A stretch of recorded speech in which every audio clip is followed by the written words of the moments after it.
Hi friends, welcome to my channel iView 360. ఈరోజు ఈ వీడియోలో నేను ఏం షేర్ చేసుకోవాలనుకుంటున్నాను అంటే, చాలా మంది అడుగుతున్నారు అనమాట.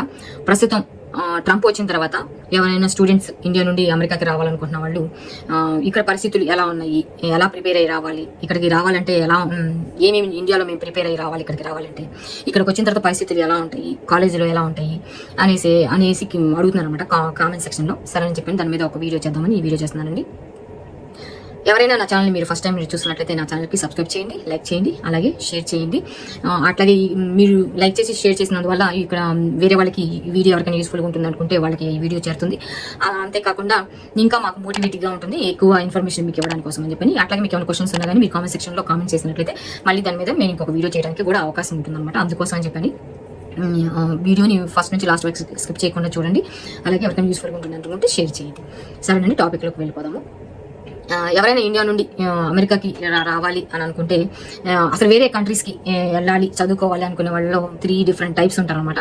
కొంతమంది ఏంటంటే వాళ్ళకి అంటే ఎడ్యుకేషన్ ఉంటే ఇలా ఎవరైనా వేరే కంట్రీస్కి వెళ్ళి చదవాలి అనుకున్న వాళ్ళు ఇలా ప్రిపేర్ అయ్యి వస్తే బాగుంటుంది అనమాట. ఎలా అంటే కొంతమంది అంటే 3 టైప్స్ ఉంటారు అనమాట మనుషులు. కొంతమంది ఏంటంటే ఎలా మేము యూఎస్లోనే కానీ వేరే అదర్ కంట్రీలో కానీ అంటే యూకేలోనే కానీ ఇంకా వేరే అదర్ కంట్రీస్లో ఎక్కడైనా సరే ఆస్ట్రేలియా అయితే వెళ్ళి అక్కడ చదువుకొని వచ్చేసి మళ్ళీ ఇండియాకి వెళ్ళిపోతాము అన్న ఇదిలో ఉంటారన్నమాట. అదే number 1 type of people. Second type ఇంకొకళ్ళు ఏంటంటే వాళ్ళు ఏ కంట్రీ కానీ వెళ్ళిపోతాము, ఓన్లీ యూఎస్ఏకే కాదు వేరే అదర్ కంట్రీస్ కూడా వెళ్ళి చదువుకొని మళ్ళీ ఇండియాకి వెళ్ళిపోయి మళ్ళీ మేము బిజినెస్ చేసుకోవడం, జాబ్ చేసుకోవడం అలాగా ఉంటారు సెకండ్ టైప్. ఇంకా థర్డ్ టైప్ పీపుల్ ఏంటంటే వీళ్ళు ఏంటంటే యూఎస్ఏకి రావాలి, అక్కడికి వచ్చిన తర్వాత మేము జాబ్ చేసుకోవాలి, మాస్టర్స్ చేయాలి, మాస్టర్స్ చేసిన తర్వాత మళ్ళీ జాబ్ చేయాలి, ఆ తర్వాత జాబ్ చేసి అక్కడ సెటిల్ అయిపోవాలి అన్న ఆలోచన మీద ఉంటారు అనమాట. ఈ వీడియో ఫస్ట్ ముందు చెప్పిన 2 టైప్స్ ఆఫ్ పీపుల్ కాదు, కానీ ఈ వీడియో ఎవరికంటే థర్డ్ టైప్ ఆఫ్ పీపుల్ అనమాట. అంటే ఎవరైతే యూఎస్ఏకి వచ్చి ఇక్కడికి వచ్చి మేము మాస్టర్స్ చేసి ఆ తర్వాత జాబ్స్ చేసుకోవాలి, ఆ తర్వాత జాబ్ చేసిన తర్వాత మళ్ళీ ఇక్కడ సెటిల్ అయిపోవాలి అనుకున్న వాళ్ళకి ఈ వీడియో యూస్ఫుల్గా ఉంటుందండి. ఎందుకంటే ఇండియా నుండి వచ్చే వాళ్ళు ఏంటంటే మనీ ఉండి పెట్టుకొని క్యాష్ ఉండి పెట్టుకొని వచ్చి చదువుకొని ఆ తర్వాత ఫైనాన్షియల్గా బ్యాక్ సపోర్ట్ బాగున్న వాళ్ళకైతే అంతా బాగా అయిపోతుంది. అంటే ఏ ప్రాబ్లమ్స్ ఏమి ఉండవు అనమాట. ఎందుకంటే ఫైనాన్షియల్ సపోర్ట్ ఉంటుంది కాబట్టి ఎటువంటి ప్రాబ్లమ్స్ ఉంటుంది ఇక్కడికి వచ్చిన తర్వాత రెంట్కి అయితేనేవి. కాకపోతే అక్కడ నుండి వచ్చే ముందు లోన్స్ తీసుకొని కొంతమంది వస్తూ ఉంటారు, 40 lakhs 50 lakhs అట్లాగా తీసుకొని వచ్చేవాళ్ళు. అక్కడ వాళ్ళు ఎంతో అంటే పేరెంట్సే కానీ పిల్లలే కానీ స్టూడెంట్స్ వీళ్ళు వాళ్ళు ప్రాపర్టీస్ అమ్ముకొని అలాగా చేసి లోన్స్ తీసుకొని జాబ్స్లలో లోన్స్, పేరెంట్స్ జాబ్లలో లోన్స్ తీసుకొని అట్లా పెట్టుకొని వస్తూ ఉంటారు కదా. అట్లాంటి వాళ్ళు ఏంటంటే మళ్ళీ వాళ్ళు ఇక్కడికి వచ్చిన తర్వాత వాళ్ళ పిల్లలు జాబ్స్ చేసి వెంటనే మనీ లోన్ తీర్చేస్తారని అనుకుంటారు. కాబట్టి అలాంటి వాళ్ళు ఏంటంటే ఇప్పుడున్న పరిస్థితుల్లో ట్రంప్ వచ్చిన తర్వాత మీకు అందరికీ తెలిసే ఉంటుంది, జాబ్స్లో నుంచి జాబ్సే కాదు జాబ్స్ నుంచి లే ఆఫ్లు కాదు, ఈవెన్ స్టూడెంట్స్ కూడా ఇంతకు ముందు రోజుల్లో బైడెన్ ఉన్నప్పుడైతేనేమో వాళ్ళు కొంతమంది అంటే స్టోర్స్లలో యూనివర్సిటీలోనే జాబ్స్ పార్ట్ టైం చేసుకునేది కాక బయటకు వచ్చేసి ఆన్ సైట్ క్యాంపస్ కాకుండా ఆఫ్ సైట్ బయటకు వచ్చేసి జాబ్స్ పార్ట్ టైం జాబ్స్ ఆయా స్టోర్స్లలో చిన్న జాబ్స్ చేస్తూ ఉండేవాళ్ళు. అలాంటి వాళ్ళని కూడా కొంతమంది పట్టుకొని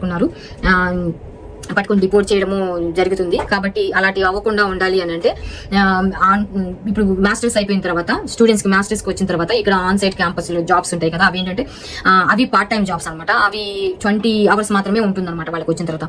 అట్లాగే వాళ్ళ యూనివర్సిటీలోనే వాళ్ళ వెబ్సైట్లో వాళ్ళు పోస్ట్ చేస్తూ ఉంటారు జాబ్స్ ఏమున్నాయి అక్కడ అనేసి. అట్లాగే మళ్ళీ సీనియర్స్ కూడా హెల్ప్ చేస్తూ ఉంటారు, వాళ్ళకి ఎక్కడ ఓపెనింగ్స్ ఉన్నాయి అన్నది వాళ్ళు హెల్ప్ చేస్తూ ఉంటారు యూనివర్సిటీకి వచ్చిన తర్వాత.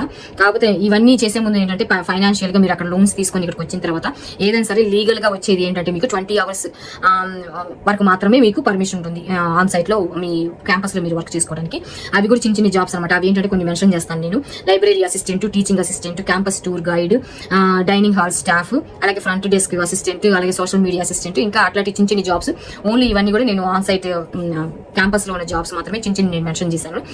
అట్లాగే బయటకు వెళ్ళి చేసుకునే జాబ్స్ కూడా ఉంటాయి. కాకపోతే ఏంటంటే ప్రస్తుతం ఇప్పుడు ట్రంప్ ఉన్నప్పుడు వీళ్ళు ఎవరు కూడా బయట ఉన్న వాళ్ళు కంపెనీ చిన్న రెస్టారెంట్స్ లో వాళ్ళు, గ్యాస్ స్టేషన్స్ లో వాళ్ళు, ఇట్లాంటి వాళ్ళు ఇంతకు ముందు తీసుకునేవాళ్ళు. కాకపోతే ఇప్పుడు ట్రంప్ వచ్చిన తర్వాత వాళ్ళు అట్లాంటి వాళ్ళని కూడా తీసుకోవట్లేదని చూస్తున్నాం. ఎందుకంటే మేము ఇంతకు ముందు స్టోర్స్ కి వెళ్ళినప్పుడు మన ఇండియా పిల్లలు కొంతమంది చాలా మంది లాంగ్ అవర్స్ మార్నింగ్ నుంచి ఈవినింగ్ వరకు వాళ్ళే ఉండి వర్క్ చేస్తూ ఉండేవాళ్ళు, చూసేవాళ్ళం మేము ఆ స్టోర్స్కి వెళ్ళినప్పుడు.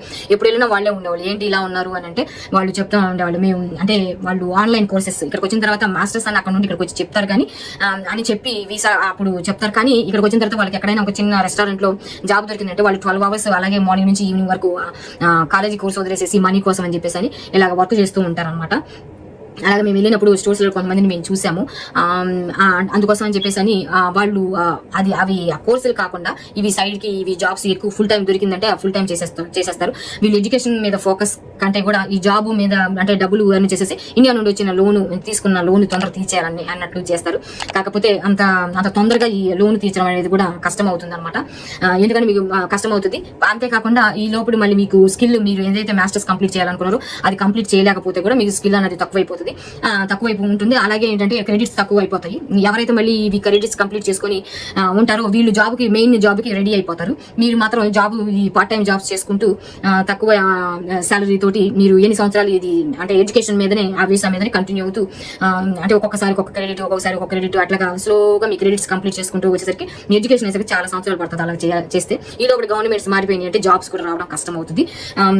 అందుకోసం అని చెప్పేసి అని ఎంత తొందరగా మాస్టర్స్ కంప్లీట్ చేసుకొని ఆ తర్వాత జాబ్ మీద ఫోకస్ చేస్తే మీకు మాస్టర్స్ కంప్లీట్ తొందరగా చేస్తే మీకు ఇండియాలోనైనా జాబ్ దొరుకుతుంది, వేరే అదర్ కంట్రీస్ లోనైనా జాబ్ దొరుకుతుంది. మీకు అంటూ ఒక సర్టిఫికేట్ అంటూ ఉంటుంది. అంతేకాని ఇక్కడికి వచ్చిన తర్వాత పార్ట్ టైం జాబ్స్ చేసుకుంటూ క్రెడిట్స్ అంటే తక్కువ క్రెడిట్స్ కంప్లీట్ చేసుకుంటూ పోయినందువల్ల మీకు ఎడ్యుకేషన్ స్లోగా అవుతుంది. అండ్ దానివల్ల మీరు ఎక్కువ సంవత్సరాలు ఇక్కడ ఉంటారేమో కానీ ఎడ్యుకేషన్ అయితే కంప్లీట్ కాకుండా ఇన్కంప్లీట్ గా ఉంటుంది. అది మళ్ళీ మీకు మీరు ఏ రెజ్యూమీలో కూడా మీకు కంప్లీట్ అయినట్టు మీరు జాబ్ సర్చ్ చేయడం కానీ దేనికైనా సరే మీరు ఏ రెజ్యూమీలో కూడా మీరు చూపించుకోలేరు మీరు ఎడ్యుకేషన్ కంప్లీట్ అయినట్టుగా. అందుకోసం అని చెప్పేసి నేను చెప్పేది ఏంటంటే ఫస్ట్ ఫోకస్ ఆన్ ఎడ్యుకేషన్ అయిపోయిన తర్వాత జాబ్ మీరు చూసినట్లయితే మీరు తొందరగా మీకు కంప్లీట్ అయినట్టు ఉంటుంది. తొందరగా అది మీరు ఇండియాకి వెళ్ళినా ఎక్కడికి వెళ్ళినా సరే ఈవెన్ ఇక్కడ గవర్నమెంట్ మారిన ఏదైనా సరే మీకు చేతిలో మీకు సర్టిఫికేట్ అన్నది ఉంటుంది కాబట్టి మీరు ఎక్కడికి వెళ్ళినా మీకు వాల్యూ అన్నది ఉంటుంది. అందుకే మీరు వచ్చి పార్ట్ టైం జాబ్స్ చేసుకుని అంటే అవి కూడా మీకు ఫుల్ గా మీకు 40 lakhs మీరు ఇండియాలో చేసి వచ్చిన అప్పంతా తీసుకోవడానికి కూడా కుదరదు. కాబట్టి ఫస్ట్ మీరు ఎడ్యుకేషన్ మీద ఫోకస్ చేసింది ఆ తర్వాత మీరు జాబ్ మీద ఫోకస్ చేస్తే బాగుంటుంది అనమాట. జాబ్ కోసం సెర్చ్ చేస్తే మీకు డిగ్రీ ఉంటుంది మాస్టర్స్ అది ఏ చిన్న కంపెనీలో మీకు ఆ తర్వాత జాబ్ దొరుకుతుంది. కాబట్టి ఫస్ట్ వచ్చేవాళ్ళు ఎడ్యుకేషన్ మీద ఫోకస్ చేస్తే బాగుంటుంది అనమాట అని నా ఒపీనియన్. సరేనండి, దాని మీద నేను ఇది చేస్తున్నాను. అలాగే 40 lakhs మీరు పోకుండా ఇలాగ ఒకవేళ ఇక్కడికి వచ్చిన తర్వాత కూడా ఆన్ సైట్ జాబ్స్ ఏదంటే అంతవరకు మాత్రమే మీరు ఫోకస్ చేస్తే బాగుంటుంది. ఉన్నటువంటి ఆపర్చునిటీని బట్టి మీకు ఇచ్చినటువంటి దాన్ని యూజ్ చేసుకుని స్మార్ట్ గా అంతవరకు చేసేసుకుని ఆ తర్వాత మీకు కోర్సెస్ కంప్లీట్ చేసుకుని ఆ తర్వాత జాబ్స్ ట్రైల్స్ చేస్తే బాగుంటుంది అనమాట. అప్పుడు మీ మనీ వేస్ట్ కాకుండా ఉంటుంది. అలాగే మీకు ఎక్కడ కూడా మీరు లీగల్ గా వర్క్ చేసినట్టు ఉంటుంది కానీ ఇల్లీగల్ గా వర్క్ చేసినట్టు మీకు ఎలాంటి ప్రాబ్లమ్స్ కూడా ఉండవు. ఆ తర్వాత మళ్ళీ వీసాలు కూడా మీకు తర్వాత కూడా ఈజీ అంటే మీ వీసా ప్రాసెస్ అన్నది ఈజీగా ప్రాసెస్ అయిపోతాయి. అలాగే అంతేకాకుండా అక్కడక్కడ మీరు బయట పనిచేసి మళ్ళీ ఎవరికైనా దొరికిపోయి ఇది వీసా క్యాన్సిల్ చేసేస్తే మళ్ళీ కష్టం కదా, మళ్ళీ ఫ్యూచర్లో మళ్ళీ యూఎస్ రావడానికి కూడా ఉండదు. అట్లాంటి పరిస్థితులు ఉంటాయి. అంత తెచ్చుకోకుండా ఉండాలి అంటే ఎంతవరకు మీకు ఆన్ సైట్లో జాబ్స్ ఇస్తారో అంతవరకు జాబ్స్ చేసేసుకుని ఆ తర్వాత మంచి జాబ్స్ మాస్టర్స్ అయిపోయిన తర్వాత మంచి జాబ్స్ వెతుకుంటే బాగుంటుంది అనమాట. అలాగే పేరెంట్స్ ఈ వీడియో వింటున్న వాళ్ళు ఎవరైనా సరే మీ మనీ వేస్ట్ చేసుకుంటే తొందరగా ఎడ్యుకేషన్ మీదనే ఫోకస్ చేయమని అంటే మీ పిల్లల్ని కూడా అట్లా మెంటల్గా ప్రిపేర్ చేసి ఇక్కడికి పంపిస్తే వాళ్ళ ఫ్యూచర్ కూడా బాగుంటుంది. కనీసం ఒక సర్టిఫికేట్ అనేది చేతిలో ఉంటుంది. దాని మీద ఎక్కడైనా మంచి జాబ్స్ చేసుకోవచ్చు. అలాగే ఎంకరేజ్ చేసి మెంటల్గా అలాగా ప్రిపేర్ చేసి పేరెంట్స్ పంపిస్తారని అనుకుంటున్నాను అనమాట. సరేనండి, thanks for watching this video. ఇలాంటి వాళ్ళు ఇలాగ ప్రిపేర్ అయ్యి వచ్చే వాళ్ళు ఇక్కడికి వస్తే వాళ్ళకి హ్యాపీగా వాళ్ళు ఎడ్యుకేషన్ కంప్లీట్ చేయగలుగుతారు. అలాగే వాళ్ళు కెరియర్ అన్నది కూడా మంచి కెరియర్ బిల్డ్ చేసుకోవచ్చు అనమాట. కాబట్టి ఈ విషయం మీకు చెప్తాను వీడియో చేశానండి. Thanks for watching this video. ఇంకొక వీడియోలో ఇంకొక టాపిక్ తోటి నేను మళ్ళీ మీతో కలుస్తాను. అంతవరకు ఉంటానండి. బాయ్ అండి.